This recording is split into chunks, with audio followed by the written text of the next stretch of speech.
Hello everyone, welcome to Ajay favourite study channel. आज इस video में हम बात करने वाले हैं जेवीटी सेकेंड ईयर के सेकेंड फेज़ का परफॉर्मा कैसे फिल करना है। पिछली बार कई बच्चों ने जो है परफॉर्मा भरने में गलती कर दी थी, जिसकी वजह से उन्हें एसआईपी दोबारा करनी पड़ी थी।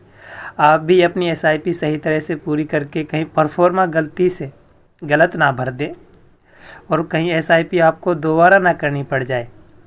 इसलिए परफॉर्मा को सही तरह से कैसे भरना है हम इस वीडियो में जानेंगे। अब की बार हमें बोर्ड ऑफ भिवानी ने कई तरह से सावधान किया था कि हमें अपनी टीचिंग प्रैक्टिस के दौरान कौन कौन से कार्य करने हैं, जैसे कि टीचिंग मटेरियल्स तैयार करना, टीचिंग के दौरान एसआईपी फाइल तैयार करना, जिसमें लगभग 17 लेसन प्लान हमें बनाने थे। कई बार बच्चे ये गलतियाँ कर जाते हैं कि लेसन प्लान नहीं बनाते या पूरा टीचिंग मटेरियल अपने साथ नहीं रखते, जिसकी वजह से उनके नंबर्स डाउन हो जाते हैं।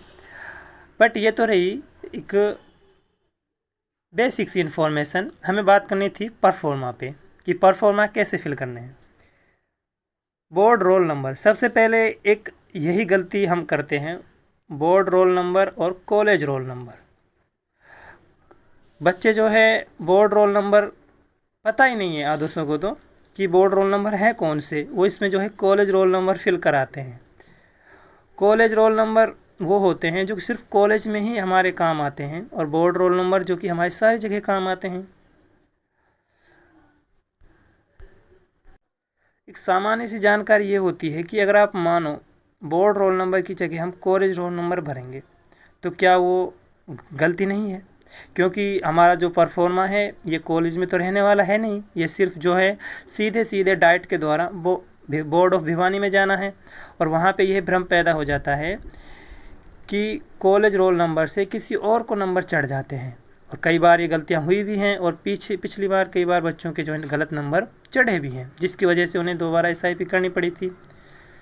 तो यह तो रही एक सिंपल सी बात। अब बात करते हैं DElEd admission year. DElEd admission year एक बहुत इम्पोर्टेंट बात थी, जैसे कि कई बच्चों के बैक लग गई थी। जैसे 21-23 में अगर किसी को डिप्लोमा करना था और उसकी बैक लग गई थी 2022 के अंदर, तो उसका जो एडमिशन ईयर है वो 22-23 होगा, ना कि 21-23, क्योंकि फर्स्ट ईयर में उसकी बैक लगी थी, ना कि सेकेंड ईयर में। तो यहाँ पे जो है आपकी दोनों सालों की डेट नहीं लगेगी, सिर्फ एक साल की यानी कि फाइनल ईयर की ही डेट लगेगी, क्योंकि आप सेकेंड ईयर में जो है एक साल में पढ़े हो, 2 साल में नहीं। Name of DElEd institute with district, एक ऐसा हो सकता है कि एक ही यानी कि कई डिस्ट्रिक्ट्स में एक नाम का कॉलेज हो सकता है। जैसे कि मेरा बीएमपी कॉलेज है, तो बीएमपी कॉलेज कई हो सकते हैं, और एक डिस्ट्रिक्ट में सिर्फ एक नाम का ही कॉलेज मिलेगा, इसलिए आपको जो है डिस्ट्रिक्ट का नाम ज़रूर फिल करना है। फिर है register number allotted by SCERT. अब एससीईआरटी क्या है? एससीईआरटी और बोर्ड रोल नंबर में भी चेंजेस हैं। आपका एससीईआरटी नंबर वो है जिससे आपने एग्ज़ाम दिया था। आपको जो है एडमिशन ईयर के साल में ही जो आपको एक एससीईआरटी नंबर मिला होगा ऑनलाइन, या फिर आपने जब एग्ज़ाम दिया था फर्स्ट ईयर का, तो वहाँ का आपको जो है 51, 21, 15, 11 कुछ भी मिला होगा, और फिर सेकंड ईयर में जो है 52, 21, 15, 11 कुछ भी मिल सकता है। तो एक जो 51, 21, 15, 11 जो मैंने बोला एक सामान्य सा नंबर होता है, और 52, 21, 15, 11 एक जो है ये भी सामान्य सा नंबर है। उसके बाद में जो सेकंड एंड फर्स्ट डिजिट होते हैं वो चेंज हो जाते हैं। नेम ऑफ स्टूडेंट टीचर्स, यहाँ आपका नाम आएगा, name of student teachers. Name father, यहाँ आपके पापा का नाम आएगा। And name district in which schools internship programs SIP allotted, यानी कि जो स्कूल डिस्ट्रिक्ट के अंदर आपको अलॉटेड किया गया है उस स्कूल का नाम भरना है। नेम ऑफ स्कूल अलॉटेड यहीं पे same. Duration of SIP second phase 1 in schools, यानी कि कब से कब तक आपकी जो है एसआईपी रहने वाली थी। जो फर्स्ट फेज़ की एसआईपी थी वो कब से कब तक, और सेकंड फेज़ की कब से कब तक, वो यहाँ पे आपको फिल करनी है। अब बात करते हैं total number of leave absent during SIP of sessions held in diet. ये जो है चारों फील्ड्स, ये चारों जो ऑप्शंस हैं ये जो है डाइट भरेगा आपका, इसमें आपको कुछ भी कारस्तानी नहीं करनी है। अब यहाँ पे एक इन्फॉर्मेशन बहुत ज़रूरी थी कि मिनिमम जो है आपको 19 मार्क्स अटेंड करने बहुत ज़रूरी थे। अगर आपके 89 भी रह गए ना तो अभी आपको SIP दोबारा करनी पड़ेगी। ऐसा हो सकता है कि आपको ऑफलाइन का जो है सर्टिफिकेट दे दिया जाए, बट ऑनलाइन भी लगी थी अब की बार अटेंडेंस, तो आपके जो है ऑनलाइन अटेंडेंस काउंट की जाएंगी और उसमें जो है आपके 90% मार्क्स ज़रूरी थे। ये जो है to be fill by upper primary school mentor वह होता है जो आपका निरीक्षण करता है पूरे 49 डेज के अंतर्गत। जिसने भी आपका निरीक्षण किया है, जिसने भी आपको जो है एनालिसिस किया है कि इस टीचर ने पीपल टीचर ने कैसा पढ़ाया है, कैसा जो है टीचिंग मटेरियल यूज किया है, किस तरह से जो है बच्चों को लेसन किस तरह डिस्क्राइब किया है, सारी जानकारी जो इसमें मेंटर भरेगा। यहाँ पे teaching components of primary classes.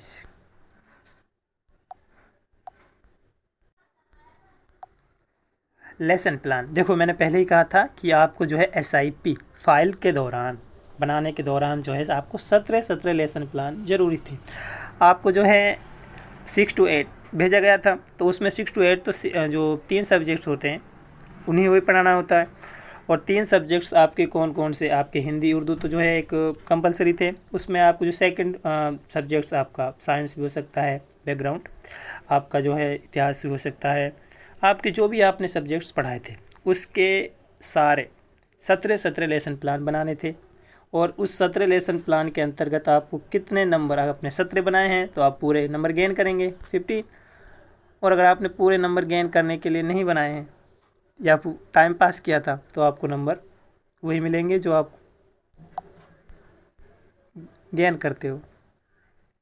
अब बात करते हैं पीयर ऑब्जर्वेशन रिकॉर्ड। ये पीयर ऑब्जर्वेशन रिकॉर्ड जो होता है 2 तरह से किया जाता है। एक तो टीचर्स का पीयर ऑब्जर्वेशन करते हैं और एक पीपल टीचर्स का ऑब्जर्वेशन करते हैं। उसमें जो है आपको 4 लेसन प्लान यानी कि एक सब्जेक्ट्स में 4 लेसन प्लान बनाने थे। तो 4 × 3 यानी कि 3 सब्जेक्ट्स में 4 लेसन प्लान बनाने थे। तो और उस पीयर ऑब्जर्वेशन में जो आपने जितने भी अच्छे बनाए होंगे उसी के अंदर आप नंबर गेन करेंगे, है ना।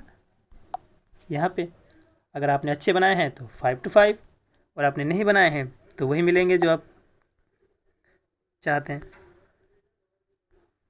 अब बात करते हैं टीचर ऑब्जर्वेशन रिकॉर्ड ऑल। ये मैंने अभी बताया था कि 2 तरह से होता है। एक तो होता है टीचर्स का टीचर्स के द्वारा और एक होता है टीचर्स का पीपल टीचर्स के द्वारा। अब बात करते हैं आगे की जो सारी इन्फॉर्मेशन है किस तरह से फिल करनी है। Portfolio preparing cumulative attendance. ये जो एक तरह से ऐसी प्रक्रिया होती है जिसमें कि एक टीचर्स को ग्रुप में बैठाकर उसका जो है निरीक्षण किया जाता है। जैसे कि स्टूडेंट्स जो एक बहुत प्रतिभाशाली होते हैं, 2-4 स्टूडेंट्स को ग्रुप बना लिया जाता है और फिर टीचर्स से क्वेश्चंस किए जाते हैं पीपल टीचर्स से। और फिर टीचर्स किस तरह से उनको डिस्क्राइब करता है, किस तरह से उनको जो है बताता है, उसी तरह से जो है उसके आधार पर उसका नंबर दिए जाते हैं। अगर आप अच्छे डिस्क्राइब करने में आप बहुत अच्छे होते हैं तो आपको जो है 5 to 5 नंबर दिए जाते हैं।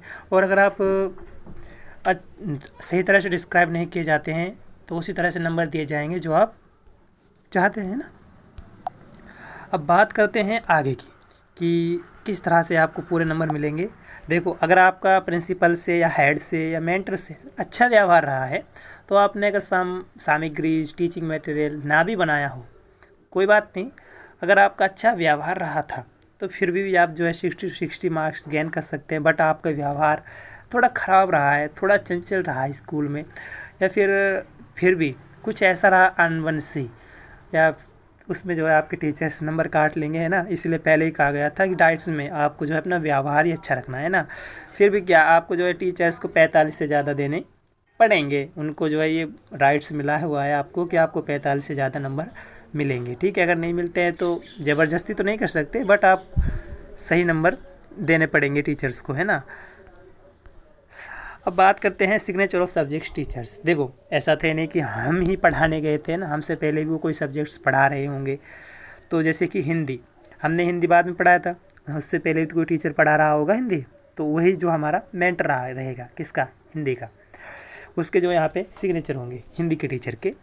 Second subjects and third subjects, तीनों सब्जेक्ट्स के जो टीचर थे उनके यहाँ पे सिग्नेचर होंगे।